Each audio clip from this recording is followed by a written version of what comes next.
Hey guys, this is Justin with the Cannabis Stock Overview for September 26, 2018. For more articles and videos on the cannabis bull market, check out nextbigtrade.com. There's a stage analysis screening tool at screener.nextbigtrade.com, and on Twitter I can be found at nextbigtrade. As always, with all my videos, the information is for informational purposes only and is not investment advice.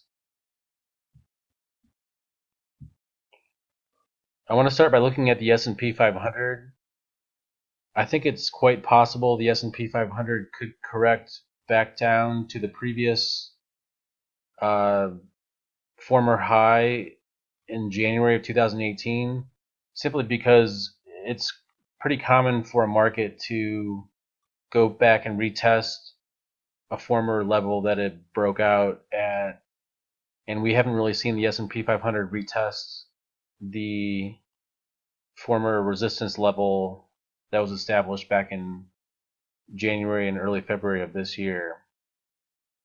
And since September and October are typically two of the weaker months of the year for the market, along with the fact that a lot of leading stocks are kind of overdue for a pullback, I think it's fairly good odds that we could see a pullback over the next few weeks.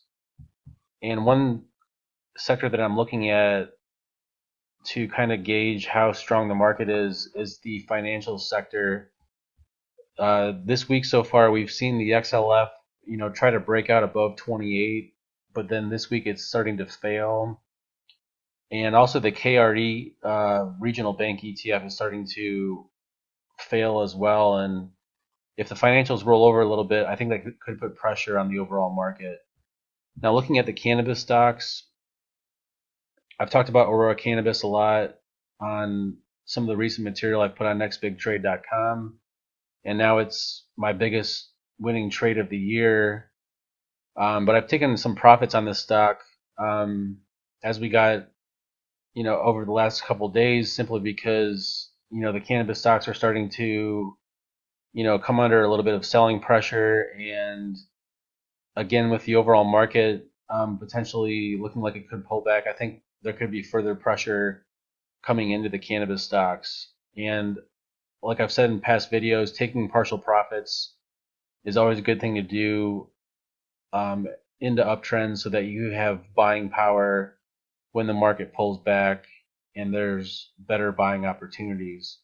So I view any pullbacks to the 30-week moving average as a better low risk buying opportunity, because as always the 30-week moving average is the area that I set my stop, and the closer I can buy to that, the better my risk reward is. So looking at some of these cannabis stocks that have consolidated for a couple of weeks, again, we're seeing like just a sideways consolidation from the big up move that we saw in early August.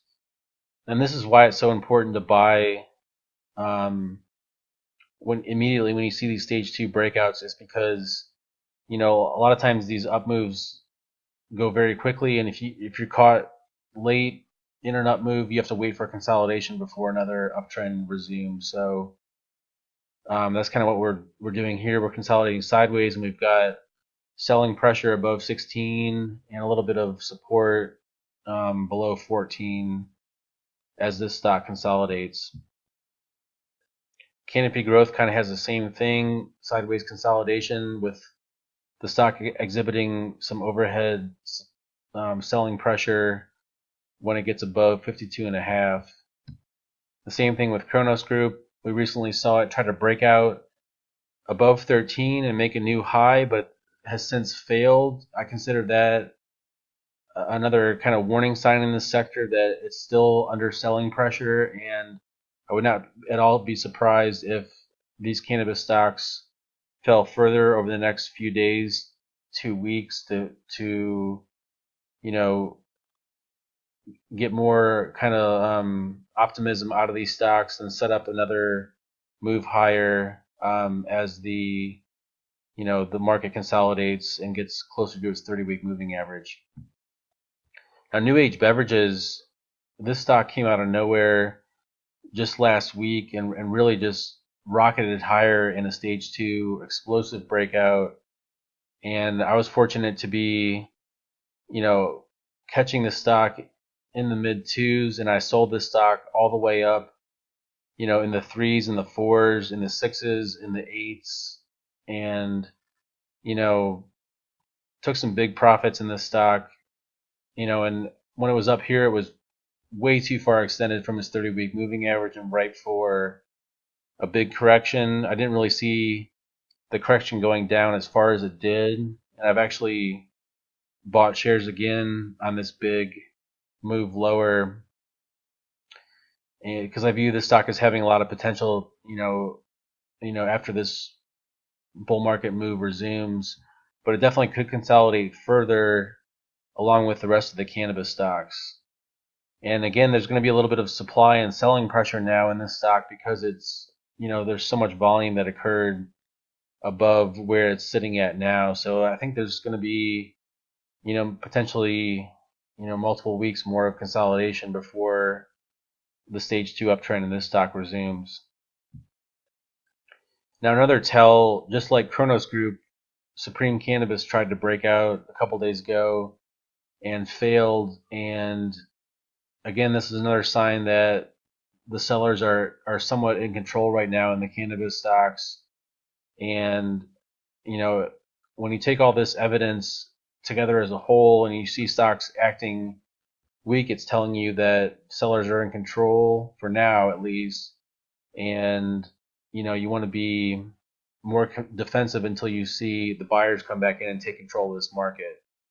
So really what I'm looking for is, volume to come back into these stocks and to see some of these stocks kind of exploding higher. And as soon as we see a couple of these stocks, making new highs, and we might see new leadership, we might see different cannabis stocks, all of a sudden, move higher, and that'll be a sign that, the bull market's ready to resume.